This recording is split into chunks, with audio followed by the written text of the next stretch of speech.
We call upon the government of India to work with us, to take seriously these allegations. Trudeau ने गुरुवार को एक press conference में फिर से भारत के खिलाफ आग उगली।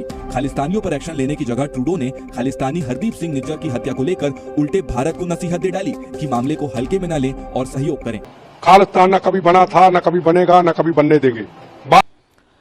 अब जनाब ये घुस के मारेंगे, वो इधर तो होना क्या था, वो उधर कनाडा में घुस के मारेंगे। नाम नेहाद जमहूरियत के अलंबरदार भारत एक तरफ अमन और जमहूरियत का भाषण देते नहीं थकता और खुद अपनी इंतहा पसंद आरएसएस की सोच से दुनिया का अमन खराब करने के दर पे है। भारत तो भारत, कनाडा जैसे पुराने मुल्क में भी भारत ने अपनी इंतहा पसंदी से उनका अमन तबाह कर दिया है। पंजाब के लोग खुद कह रहे हैं कि खालिस्तान नहीं बनना चाहिए। किसने बोला है? पंजाब के सिख कहते हैं। नहीं, वो जो बिका होगा वो कहेगा, जो बिका होगा ना, जिसका जमीर होगा वो बोलेगा बनेगा। तो हक नहीं मिल रहा तो वो बनाएंगे, उनको राइट है, बनने दें। चाहे 20 टुकड़े इंडिया हो जाए, हमें इंडिया से क्या है, हम तो खुश होते हैं ज्यादा हो जाए। उनको हक नहीं मिल रहा, सिखों को हक ही नहीं मिल रहा। सिखों को हक दो, मैं सिखों के साथ हूँ। भारत जो है वो कनाडा से दालें ले रहा है और आटा ले रहा है, तो वो बंद कर देंगे, कहीं और से लेंगे, इनकी इकॉनमी मजीद खराब होगी।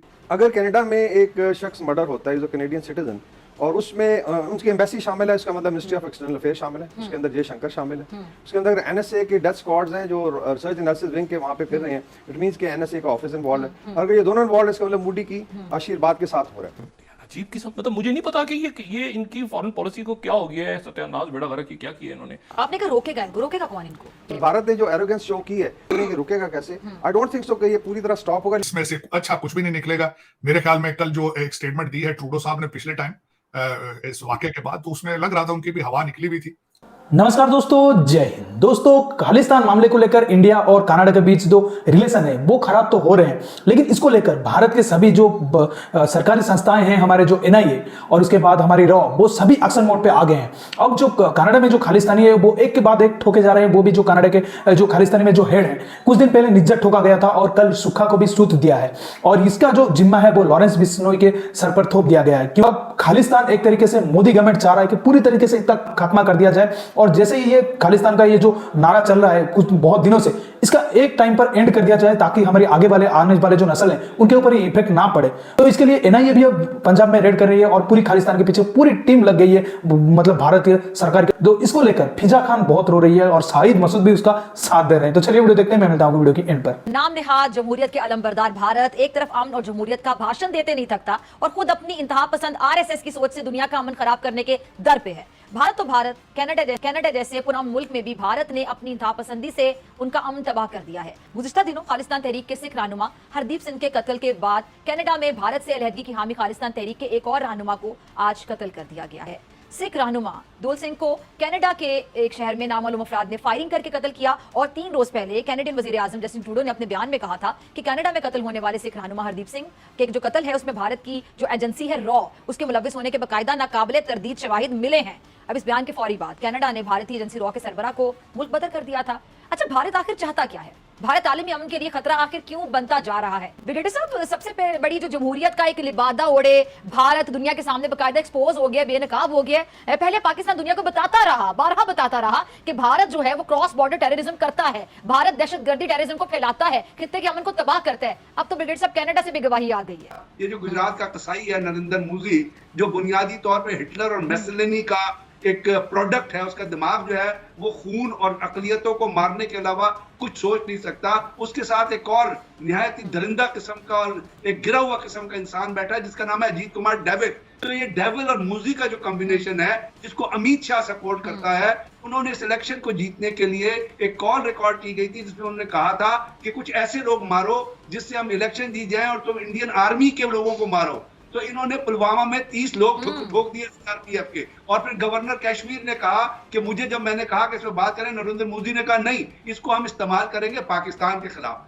तो ये भारत के अंदर अब ये चीजें हैं। इस वक्त जो कत्ल हुआ है कनाडा में, ये जो किलिंग हुई है, ये सिर्फ रॉ की किलिंग नहीं है। और रॉ की किलिंग आप इसलिए कह सकते हैं कि अजीत कुमार डेविल की एक स्टेटमेंट ऑन रिकॉर्ड है जिसमें उसने कहा था कि पाकिस्तान के अंदर जो दहशत ग्रुप लड़ रहे हैं वो किसी तरह रिलीजियसली मोटिवेटेड नहीं है, वो मर्सिनरीज हैं। हम मर्सिनरीज को पैसा देंगे, पाकिस्तान के अंदर बम ब्लास्ट कराएंगे, पाकिस्तान के अंदर हम सुसाइड बॉम्बिंग कराएंगे। यानी मतलब ये कि अजीत कुमार डेविल ये एक्सेप्ट कर रहा है कि हम मर्सिनरीज को पैसा देके दूसरे मुल्कों के अंदर बर्बादी करेंगे। यही चीज आपको नजर आती है कनाडा के अंदर। अब कनाडा के अंदर जो नवजोत सिंह का कत्ल हुआ है, वो क्या कर रहा था? वो टेंपल के बाहर खड़ा हुआ था। वो बुनियादी तौर पे इंडिया से, जलंधर से गया था एक लेबर के तौर पे। वहां पर उसने जब देखा कि सिखों के साथ ज्यादती हो रही है, उसने अपनी खालसा तंजीम बना ली। वो सिर्फ खालिस्तान के लिए लॉबिंग कर रहे थे और खालिस्तान के लिए रेफरेंडम कर रहे थे। वो किसी किस्म की दहशतगर्दी में इन्वॉल्व नहीं थे। कनाडा का कानून इस बात की इजाजत देता है। अगर कनाडा में एक शख्स मर्डर होता है, कैनेडियन सिटीजन, और उसमें उनकी एम्बेसी शामिल है, इसका मतलब मिनिस्ट्री ऑफ एक्सटर्नल अफेयर शामिल है, उसके अंदर जयशंकर शामिल है, उसके अंदर एनएसए के डेथ स्क्वाड्स हैं जो रिसर्च एनालिसिस विंग के वहाँ पे फिर रहे हैं। इट मींस कि एनएसए का ऑफिस इन्वॉल्व है। अगर ये दोनों इन्वॉल्व है, इसका मतलब मोदी की आशीर्वाद के साथ हो रहा है। आपने कहा रोकेगा इनको, रोकेगा कौन इनको? I think now there is internal external pressure चल रहा है। मोदी के सामने से 2024 के इलेक्शन है, आई थिंक मिड जून या जुलाई में होने हैं, and they are looking at 2/3 majority. उसका एक ही फार्मूला है, विद इन इंडिया मुसलमानों को करो, हिंदू मुस्लिम, और आउटसाइड पाकिस्तान और आईएसआई को ब्लेम। झूठे प्रोपेगेंडे करे, फॉल्स फ्लैग ऑपरेशंस करे। तो बेसिकली उसी की तैयारी है। अभी जो ब्लो बैक आ रहा है, ये आई थिंक जो आप बात कर रहे हैं कि रुकेगा कैसे, आई डोंट थिंक सो कि ये पूरी तरह स्टॉप होगा। भारत ने जो एरोगेंस शो की है कि इसको हरदीप सिंह नज्जर को मारा, उसके बाद ये सुखदेवल सिंह की असैसिनेशन होगी, देन खंडा का जो मर्डर है यूके के अंदर, सो वो probably they are stepping up. एक और अफसोसनाक चीज है कि जो मोदी मीडिया और सोशल मीडिया का किरदार है, दे आर सेलिब्रेटिंग। आज अगर आप सोशल मीडिया देखें, सबसे बड़ा ट्रेंड है जो है खालिस्तान के अगेंस्ट, इट इज सुखदेवल सिंह का मर्डर है, और उसके अंदर वो कह रहे हैं ठोक दिया। फिर इनके एंकर्स लाइक गौरव आर्य, इसको मैं बिल्कुल क्रेडिट नहीं देता, इज आई वुड से कि थर्ड रेट जर्नलिस्ट है, फौजी का टर्न जर्नलिस्ट, वो जो है ओपनली थ्रेटन करता है सिख एक्टिविस्ट को। अभी जस्टिस ट्रूडो को थ्रेटन किया, हम आपको देख लेंगे कि आप अगला इलेक्शन किस तरह जीते। अब जनाब ये घुस के मारेंगे, घुस के मारेंगे। वो इधर तो होना क्या था, वो उधर कनाडा में घुस के मारेंगे। कनाडा ने, जो कि 5 आइज का मेंबर है, उन्होंने तंग आके, यानी ऐसा नहीं हुआ कि ये, वो कहते हैं ना हादसा एकदम नहीं होता, वो पहले जनाब आए, G20 मुलाकातें हुई, फलां हुआ, ढिमाकना हुआ, ये हुई, उनके संजीदा लोग हैं। उसके बाद वो पब्लिक में गए, पब्लिक से मुराद के हाउस ऑफ कॉमन्स में गए, और उन्होंने चार्जशीट किया, चार्जशीट है ये, और विद स्ट्रॉन्ग एविडेंसेस कि जी हम यहाँ पे वीजे कम कर रहे हैं, कैनेडियन नेशनल्स के वीजे, और यहाँ पे स्टाफ। भाई अजीब किस्म, मतलब मुझे नहीं पता कि ये इनकी फॉरेन पॉलिसी को क्या हो गया है, सत्यानाश बेड़ा गर्क की क्या किया इन्होंने। देखिए बात सारी ये है कि इस मामले को कहाँ पे लेके जाना है, और ये नहीं होता अगर ये इस तरह की बातें ना करते, घुस के मारेंगे और ये करेंगे, और अपने पड़ोसियों की, अमेरिका ने इनको, वो कहते हैं ना कि आप कनाडा से ताउन करें, ये जरा खत्म हो जाए यूएन इजलास के बाद। अब देखिएगा, हो सकता है इसके दौरान ही बहुत कुछ हो जाए, डॉक्यूमेंट्स वगैरह आ जाए। मैं आपको फिर दोबारा बता रहा हूँ कि वो डॉक्यूमेंट्स दे रहे हैं, मीडिया में लीक हो रही हैं। ये जो सारा भारत में हुआ है, इसको डॉक्टर जयशंकर साहब ने इसको कहा है कि this is the vote bank politics. इसको वाकई लग भी इसी तरह है, क्योंकि ट्रूडो की पॉपुलैरिटी कनाडा में काफी अरसे से जो है वो वीक है, इन्फ्लेशन आउट ऑफ कंट्रोल है, अनएम्प्लॉयमेंट है, सिर्फ घरों को लोग बेच बेच के, जिस तरह पाकिस्तान में प्लाटों की इकानमी है, वहां भी घरों की इकानमी चल रही है, और बहुत बुरा हालात था कनाडा से। बल्कि इससे पहले भी, इस वाकये से पहले ये नोट किया जा रहा था कि भारतीय जो हमारे कैनेडियन थे वो कनाडा को छोड़ छोड़ के तो वापस जा रहे थे। ट्रकिंग की बुरी हालत थी इकानमी, क्योंकि मेरा तो साथ नेबरिंग कंट्री है, बहुत दोस्त है, मुझे पता वहां के इकानमी के हालात क्या थे। लेकिन एक हेड ऑफ स्टेट, जो कि कनाडा एक, मैं समझता हूं कि एक बड़ा कंट्री है, उसको बगैर किसी प्रूफ के, बगैर किसी एलिगेशन के अपनी असेंबली के अंदर इतना बड़ा इल्जाम लगा देना, फिर उसके ऊपर इतनी मार्केटिंग करनी, फिर सारी दुनिया को कोशिश करना, साथ लेकर उसको कन्विंस करने की कोशिश, नाकाम कोशिश। अमेरिका ने तो बिल्कुल जवाब नहीं, उस पर उन्होंने कहा कि आपको इन्वेस्टिगेशन करनी चाहिए थे। यूके ने एक बहुत ही ठंडी स्टेटमेंट दी जिसमें भारत का नाम तक नहीं था। फिर दूसरा उन्होंने कोशिश की, एक इनका दूसरा ग्रुप है 5 आई कंट्रीज, जो इंटेलिजेंस और टेररिज्म में एक दूसरे को सपोर्ट करते हैं, वहां से स्टेटमेंट लेने की एक नाकाम कोशिश की, उन्होंने भी जवाब दिया। बात है, लोग अब समझते हैं कि Bharat is the 5th largest economy on the planet, so उनके साथ किसी चीज का मजाक जो है वो उनको सूट नहीं करेगा। भारत जो है वो कनाडा से दालें ले रहा है और आटा ले रहा है, तो वो बंद कर देंगे, कहीं और से लेंगे, इनकी इकोनॉमी मजीद खराब होगी। इनका एक पेंशन फंड है जो 2 बिलियन से ज्यादा है, उसकी इन्वेस्टमेंट इन्होंने भारत में कर रखी है। महिंद्रा जो ट्रैक्टर बनाते हैं, गाड़ियां बनाते हैं, उनके प्रोजेक्ट में इन्होंने अपने कनाडा के जो पेंशन है उसको 2 बिलियन।